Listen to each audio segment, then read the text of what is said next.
Assalamualaikum warahmatullahi wabarakatuh. Alhamdulillahilladzi arsala rasulahu bil huda wa dinil haq liyudhhirahu 'alad dini kullih wa kafa billahi shahida. Asyhadu an la ilaha illallah wa asyhadu anna Muhammadan abduhu wa rasuluh. Amma ba'd. Jamaah muslimin muslimat azani Allah wa iyyakum. Pada kesempatan kali ini saya akan mengajak jamaah, mari bersama-sama kita mentadaburi salah satu surat dalam Al-Quran, yaitu surat An-Nasr. Mari kita mulai tadabbur kita dengan membaca surat An-Nasr bersama-sama. A'udzu billahi minasy syaithanir rajim. Bismillahirrahmanirrahim.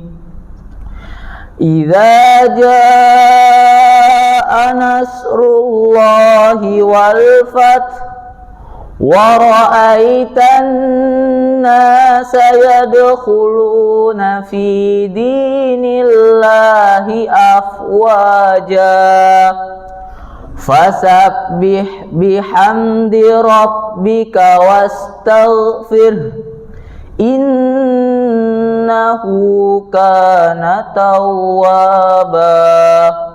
Shadaqallahul azim. Jamaah muslimin muslimat yang dimuliakan oleh Allah Subhanahu wa taala.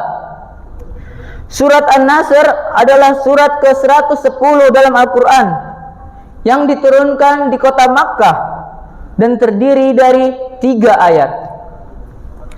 Surat An-Nasr diturunkan pada masa akhir kehidupan Rasulullah sallallahu alaihi wasallam. Surat ini turun setelah penaklukan Makkah yang merupakan titik puncak kemenangan Islam. Dalam momen tersebut Allah Subhanahu wa taala memberikan pertolongan besar kepada kaum muslimin, di mana tanpa peperangan besar Makkah bisa ditaklukkan dan banyak penduduknya yang menerima Islam. Menurut riwayat, ketika surat ini diturunkan, Rasulullah sallallahu alaihi wasallam menyadari bahwa tugas kenabiannya di dunia sudah hampir selesai.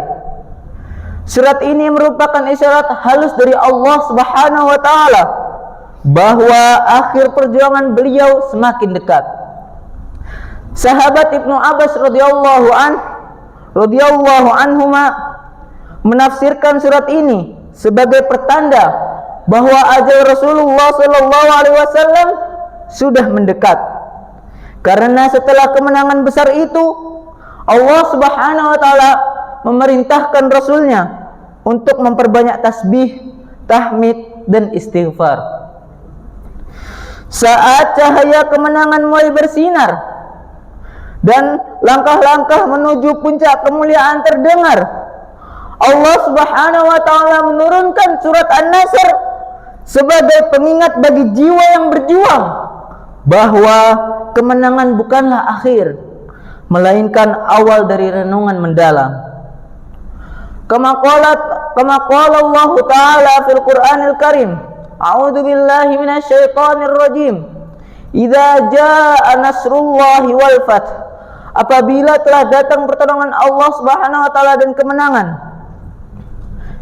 Ketika dunia mengira kemenangan hanya karena strategi semata, Allah Subhanahu wa taala menyatakan kemenangan sejati datang karena pertolongannya. Saat langit membuka jalan, maka tak ada yang bisa menahan.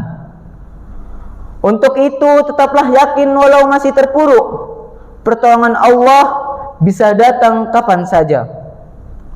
Wa qala ta'ala wa ra'aitan nasa yadkhuluna fi dinillahi afwaja. dan kamu melihat manusia masuk agama Allah berbondong-bondong. Kemenangan bukan hanya wilayah yang luas, tapi hati-hati yang luluh. Mereka masuk Islam bukan karena pedang, tapi karena cahaya. Maka bersabarlah dalam berdakwah. Terkadang hasil besar datang setelah luka yang panjang. Wa qala ta'ala aidan, fasabbih bihamdi rabbika wastaghfir, innahu kana tawwaba. Maka bertasbihlah dengan memuji Tuhanmu dan mohonlah ampunan kepadanya. Sesungguhnya Dia Maha Penerima taubat. Kemenangan bukan untuk dibanggakan, tapi untuk disyukuri dengan zikir dan istighfar. Karena semakin tinggi posisi kita harus semakin rendah hati di hadapannya. Surat An-Nasr mengajarkan bahwa setiap keberhasilan adalah ujian untuk tetap rendah hati, untuk tetap mengingat Sang Pemberi, dan untuk terus memperbaiki diri dalam zikir dan taubat yang suci. Kemenangan adalah anugerah, tetapi kebesaran jiwa terletak pada kerendahan hati, di mana kita terus memujinya dan memohon ampunan di setiap nafas yang tersisa.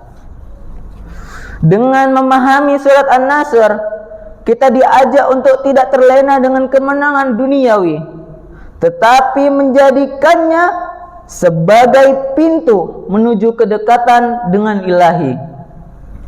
Penuh syukur dan kerendahan hati, dan tetap memperbaiki diri menuju akhir yang mulia dan suci.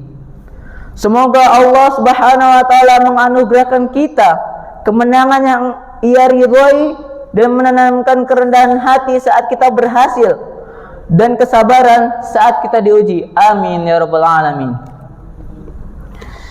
Jamaah muslimin muslimat yang dirahmati oleh Allah Subhanahu wa taala.